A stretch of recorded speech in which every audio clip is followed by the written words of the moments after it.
Hello everyone, welcome to our Vibgyor BPSC academy. तो आज के करेंट अफेयर का सेशन इस वीडियो में हम डिस्कशन करने वाले हैं और एक एक लाइन को आप अच्छे से देखिएगा तो आपको बहुत सारा फायदा मिलने वाला है एग्जाम में।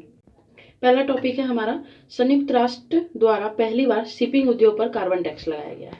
ठीक है, तो एग्जाम के पॉइंट ऑफ व्यू से आपको ये पूछा जा सकता है कि शिपिंग उद्योग पर जो कार्बन टैक्स लगाया जाएगा वो कब से लगाया जाएगा, क्योंकि अभी तो टाइम है, तो 2028 से। ठीक है, और ये ऐसा करने के लिए जो एग्री किया है भारत और 62 अन्य देश है जो वोटिंग किए है कि नहीं ऐसा होना चाहिए।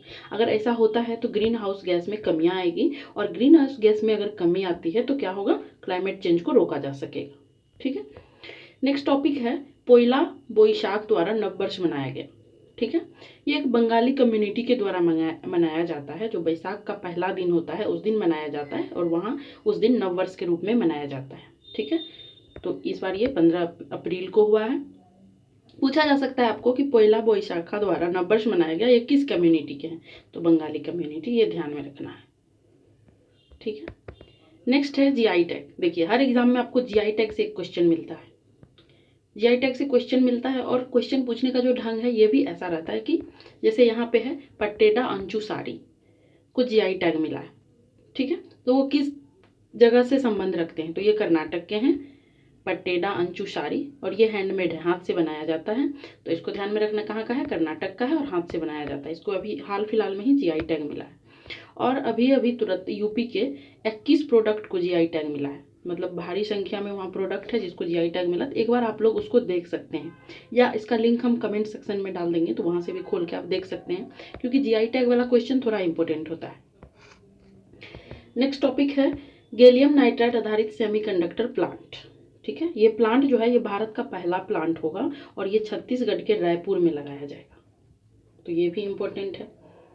ठीक है, नेक्स्ट है हाल ही में महाराष्ट्र द्वारा सीधे परमाणु ऊर्जा परियोजना में भागीदारी करने वाला ये पहला राज्य बन गया है। ठीक है, महाराष्ट्र जो है वो परमाणु ऊर्जा परियोजना में भागीदारी करेगा और ऐसा करने वाला ये पहला राज्य बना है। Maharashtra state power generation company ने रूस के रोस्टम से के साथ क्या कर रहा है, thorium based small modular reactor development करने के लिए सिग्नेचर किया है।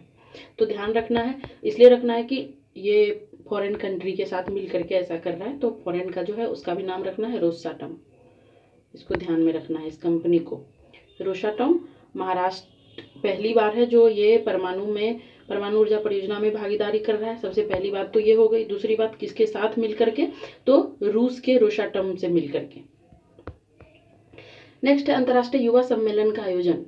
ठीक है, अंतर्राष्ट्रीय युवा सम्मेलन का आयोजन किया क्यों गया है, तो सिक्किम राज्य का 50वां स्थापना दिवस को सम्मानित करने के लिए अंतर्राष्ट्रीय युवा सम्मेलन का आयोजन किया गया है। ठीक है, तो ये क्या था, 50वां स्थापना दिवस था। देखते हैं थोड़ा सा सिक्किम के हिस्ट्री को कि कैसे और कब भारत से जुड़ा सिक्किम। तो सिक्किम एक इंडिपेंडेंट हिमालयन किंगडम था, वहाँ राजा का शासन था। भारत के इंडिपेंडेंट के बाद 1950 में ट्रीटी के तहत सिक्किम एक प्रोटेक्ट स्टेट बना।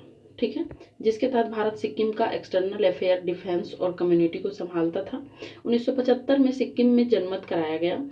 उसके बाद 16 मई को बहुत सारे लोग हैं जो भारत के साथ एक तरीके से जुड़ने के लिए तैयार हुआ।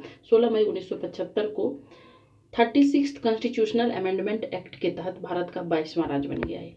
ठीक है, तो ध्यान रखना है क्या राज्य है, 22वां राज्य है, और ये एक्ट याद रखना है 36 कॉन्स्टिट्यूशनल अमेंडमेंट एक्ट के तहत।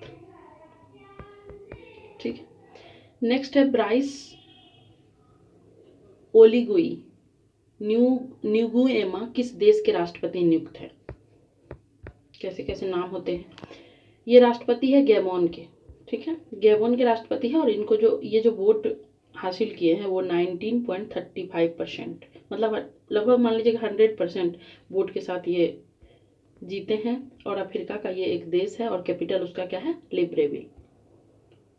तो आज का करंट अफेयर का यही सेशन था। अच्छे से वीडियो को देखिएगा और एक एक लाइन को अगर आप नोट करते हैं या इस पीडीएफ से आप पढ़ते हैं तो आपके एग्जाम में बहुत सारा फायदा होने वाला है।